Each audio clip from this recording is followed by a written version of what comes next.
Hello, my name is George Sammit, and I decided to do my paper on the applicability of design for X techniques in the software engineering domain.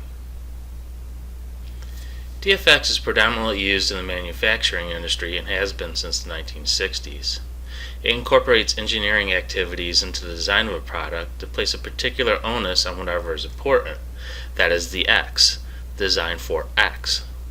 It's comprised of principles, procedures, methodologies, best practices, tools, benchmarks, engineering guides, and metrics.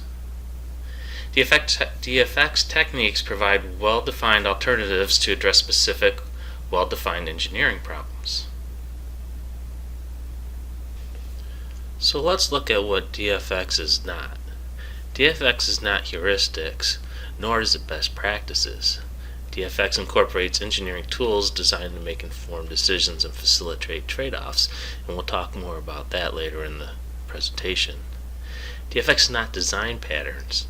Design patterns solve a specific, really a low-level, reoccurring problem in a generally accepted way. However, it's unlikely to be able to scale to the level of DFX. For instance, how could I use a proxy to ensure reliability in my software? DFX is not frameworks. Frameworks provide macro solutions for a problem in a specific product line. For example, take a look at the Spring Framework. While the Spring Framework may be a tool that is a recommendation of DFX, it's unlikely to, again, provide for, say, reliability or safety of software. DFX is not merely an application of common sense, nor is it simply keeping the X in mind during the design. So it's not just keeping, say for instance, reliability again in mind during your design. DFX techniques provide systematic, quantifiable alternative for designers to consider when designing a product. Perhaps an example will make it more clear. Here I'm using design for assembly as an example. You see two assemblies on the screen. The one on the left is the assembly before optimization, and the one on the right is the assembly after it's been optimized using DFA techniques. Now you can clearly see that the one on the right is much less complex than the one on the left. I don't know what these assemblies do, but I do know what the process the designers went through to arrive at the less complex assembly. Here, each part of the assembly was analyzed against a set of inclusion criteria, and if it did not meet those inclusion criteria, the designer was forced to justify why it would be included. The designer estimated the time and cost using standard estimation techniques, essentially looking at the time and cost for each of the individual standardized parts used. They used DFMA software. Now DFMA stands for Design for Manufacturing and Assembly. There's also software named the same thing, so this is actual software that's developed to aid in DFMA. The results were that parts were reduced from 19 to 6, assembly time was reduced from 160 seconds to 46 seconds, and assembly cost was reduced from 133 cents to 38.4 cents. So, in the case of manufacturing, if we were to make 1 million of these parts, you can clearly see that optimizing the assembly, making it easier to assemble, is beneficial. Can we do the same thing with software? That's what this paper looks at. The goals of DFX are to facilitate concurrent engineering and create a feedback loop into the design process. Now, concurrent engineering is a systematic approach to integrated and concurrent development of a product and its related processes. It places emphasis on the response to customers' expectations, which is a good thing for software engineering. It embodies team values of cooperation, trust, and sharing, which is also important in software engineering. It allows for informed decision-making processes, which is important in software engineering. It provides for large intervals of parallel work, which we often have in software engineering.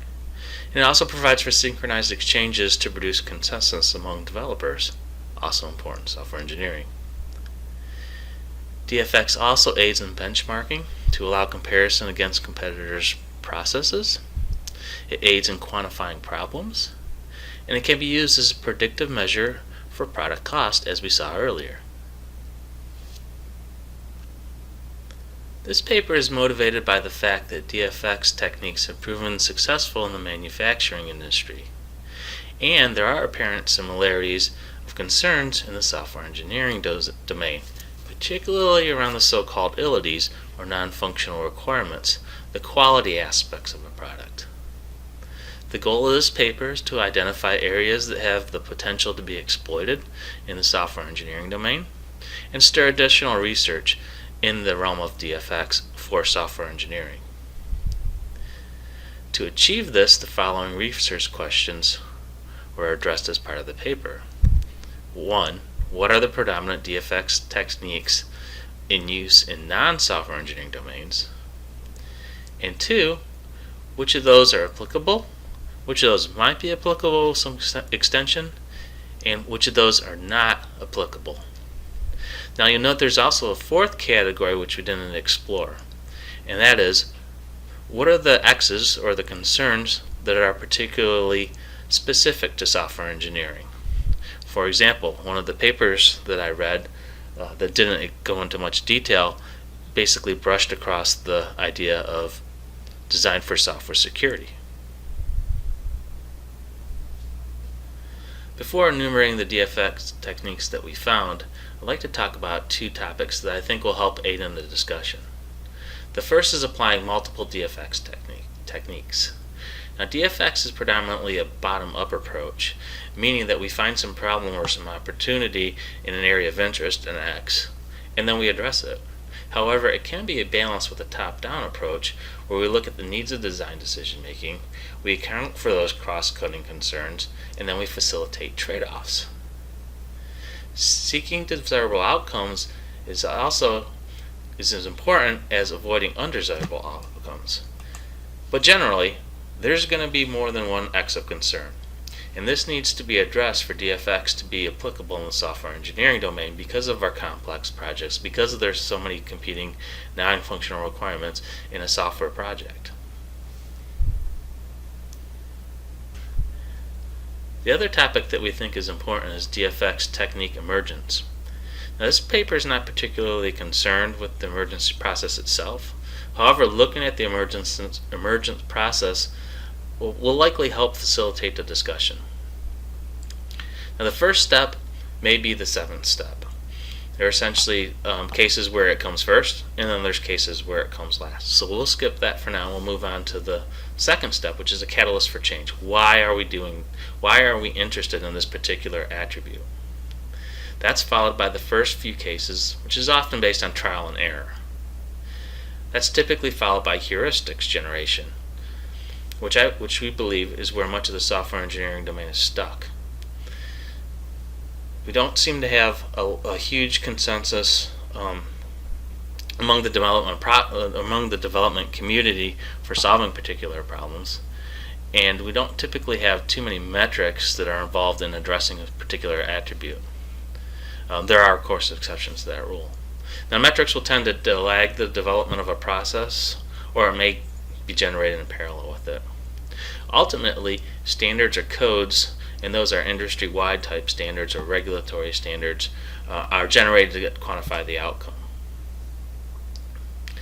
The example in the software engineering domain that's of relevance is the payment card industry, DSS, which essentially is a set of standards for payment card processing. Right? So how do we take money from a customer with a Visa purchase or an American Express purchase? That could potentially lead to a design for PCI DSS. What you see appearing on the screen now is a list of 70 DFX techniques that we found in the literature. We looked at a systematic literature review spanning from 1980 to 2018 in the non-software engineering domain.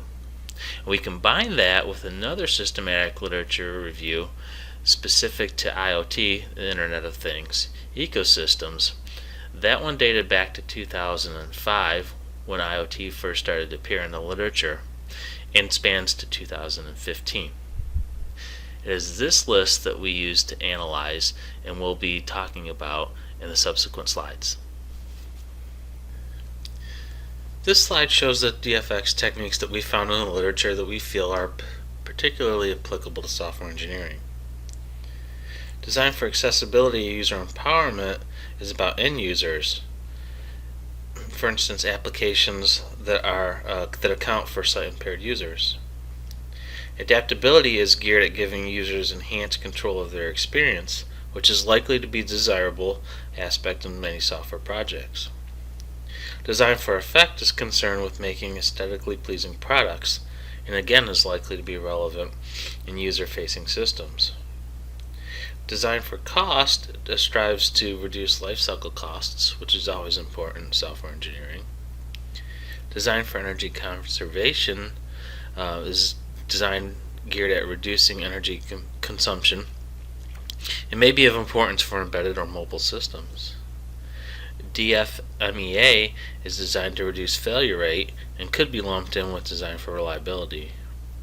Design for flexibility is designed with consideration of change in customer needs and wants built in, and is directly related to software engineering. Design for happiness is an attempt to increase emotional satisfaction, and while it may sound silly, it's something that we strive for in software products. Design for inclusiveness is the design process strive to expand market share by making products widely available, something we should do with all software products. Design for life cycle is similar to design for cost. Design for mass customization is designed to enable commonality and reusability between products, parts, and processes, and will be relevant for library-type products or frameworks. Design for modularity is designed to have loosely coupled interfaces, a goal of object orientation. Design for mood is similar to design for happiness. Design for quality is design that eliminates defects to meet customers' requirements, something that all software projects strive for. Design for reliability is designed to identify and eliminate critical failures. A considerable amount of research has occurred on this in the software engineering realm. Design for use is designed to standardize components and enhance their durability of reuse in targeted components. Reuse is a long-running concern in software engineering. Design for robustness, again, is similar to design for cost. Design for safety is applicable to safety-critical software systems, and similar to reliability has been studied quite a bit in the software engineering domain. Design for serviceability strives to decrease the cost of ownership and will be applicable to certain commercial software products.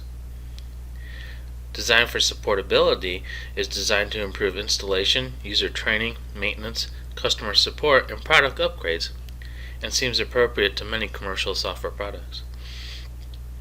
Design for technical merit is a design technique that strives to increase competitive advantage by addressing performance, reliability, and economy in terms of risk. Finally, design for testability is designed for ease of testing. Test-driven development, behavior-driven development, and general software quality assurance may benefit from these techniques. These DFX techniques are potentially applicable to software engineering, perhaps with some modifications. In the non-software engineering domain, design for assembly refers to designing a product with minimal parts, tasks, and motions. That is, to reduce the difficulty of assembly. As software is becoming more and more integration-oriented, these techniques may have merit in the software engineering domain. Design for chronic risk reduction is designed to reduce hazardous materials and emissions or waste. While not applicable in the strict sense, the idea of a reduction of risk through design is one that should not be overlooked in software engineering. Design for Lean Six Sigma and Design for Six Sigma is a goal to reduce reduction. It has the goal of reducing variation and defects in a product, as well as the process. Some research has been given to this topic in software engineering. Design for maintainability is a manufacturing concept where we attempt to simplify the repair process and to improve fault isolation. Maintainability is a concern in software engineering and some of these may be adaptable. Design for social responsibility is designed to enable linkages with society, which could entail attributes such as privacy concern. And finally, design for sustainability considers three dimensions of sustainability: economy, ecology, and equality. This is generally an environmental concern, but could be adapted to software sustainability. The following slides deal with DFX techniques which we feel are particularly unapplicable to software engineering. Affordances deals with how things are supposed to be or should be used, which we feel is relatively intuitive with software products. We don't disassemble software products. We don't dispose or throw out software products. Electromagnetic compatibility and electrostatic discharge are really geared towards embedded hardware. Emergence is not an issue with software. And the life cycle again deals with throwing out or disposing of a product, which is not really relevant for software engineering. We're not terribly concerned with energy recovery or substance reduction. Design for environment has to deal with hazardous material type things and how a product would affect the environment, which is irrelevant for software engineering. Design for life extension deals with how we deal with things wearing out. Software doesn't wear out. Logistics is more of a supply chain thing, which is irrelevant for software engineering. Manufacture and manufacturer assembly are irrelevant. Material conservation, again, is irrelevant. It has to deal with any of the material stuff has to deal with physical materials, which software is not a physical entity. We don't try to miniaturize software by and large.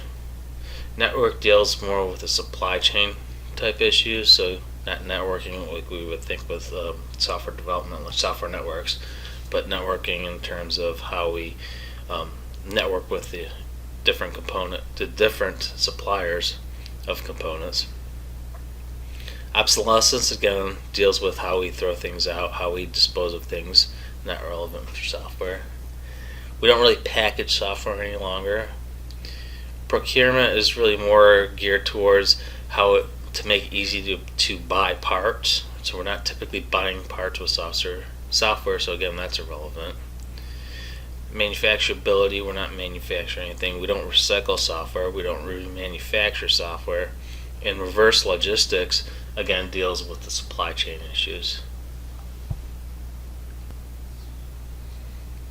Continuing on, storage and distribution deals with raw materials, which is irrelevant to software. Supply chain is typically not an issue with software development. We don't transport software. Variety deals with things like different colors or sizes, which is irrelevant to software. And waste minimization and recovery has to deal with raw materials again, so avoiding waste with raw materials and then recovering that waste. Irrelevant to software development. Let's look at some of the drawbacks and threats to validity before proceeding. First and foremost, DFX is not an easy process and it's not a silver bullet. It's been shown to cause friction among designers as decisions are refined, and we believe that this to be particularly applicable to software engineering, where often there's not quantifiable evidence as to being able to rank two different designs, which one's better. Often that's a matter of opinion. There's inherent economic aspect associated with this, so it would be important to look at the benefit-cost ratios to determine if it's really worth addressing the particular attribute in question. This paper raised the top of the research. Much more in-depth research is needed. This is a large cross-cutting topic, as you saw earlier in the paper with all of the different DFX techniques. Software may not necessarily provide the volume and scale to realize the benefit. Recall the design for assembly example where we're talking about producing potentially millions of those assemblies. It's not necessarily the case with software. And there may be a limit as to how far we can take the analogy essentially taking it from the manufacturing industry into the software engineering domain. In terms of future work, we believe that addressing the threats to validity is very important, specifically looking at a formalized systematic mapping study and then analyzing each of the techniques in further detail. We think it would be important to perform experiments on the different techniques, so on the theorized techniques and how they could affect software engineering for the better. And then taking a look at specific software engineering defects, as we mentioned, the design for software security as an example. In conclusion, DFX techniques have been proven to increase productivity and reduce costs in the manufacturing domain. We believe that they are extendable into the software engineering domain and will likely yield similar benefits. We hope that this paper opens the door for further research into this area. We posed 2 research questions at the beginning of this study. The first is, what are the predominant DFX techniques in use in non-software engineering domains? We came across 70 of those in the literature. Of those 70, we addressed research question 2, which are applicable to the software engineering domain, which may be applicable with some extension, and which are not applicable. We believe that this is the first attempt to categorize these with respect to software engineering. That concludes my presentation. Thank you for your time.